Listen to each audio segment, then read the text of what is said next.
End of bipolarity. विश्व युद्ध 1939 से 1945 के बीच तक रहा और इसके बाद दो गुट उभर कर आई, यूएसए और यूएसएसआर। ये दो महाशक्तियां उभरी और इनके बीच कोल्ड वॉर लगातार चला।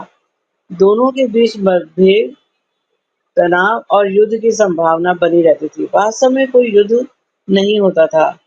1991 तक दोनों देशों के बीच हथियार बनाने की होड़ लगी रही। 1917 में रूस में क्रांति हुई और समाजवादी अर्थव्यवस्था की कायम हुई। ये पूंजीवाद के विरोधी थे। इस अर्थव्यवस्था में सरकार का नियंत्रण था और उत्पादन, वितरण और सभी आर्थिक क्रियाएं सरकार द्वारा नियंत्रित थी। निजी संपत्ति तथा प्राइवेटाइजेशन पर रोक लगी। यहाँ नियोजित अर्थव्यवस्था थी।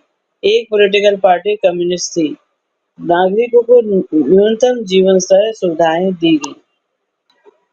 परमाणु हथियारों और अंतरिक्ष प्रतियोगिता पर अधिक खर्च होने से यूएसएसआर कमजोर हुआ, क्योंकि उनकी अर्थव्यवस्था इतनी कमजोर थी कि वो इन प्रतियोगिताओं को झेल नहीं सके।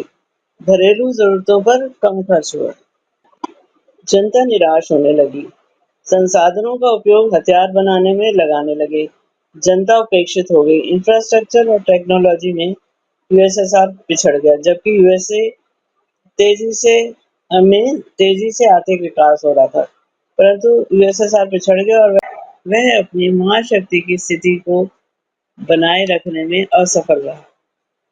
1991 में गोर्बाचोव राष्ट्रपति बने, जिन्होंने यूएसएसआर में सुधार लाने का प्रयास किया।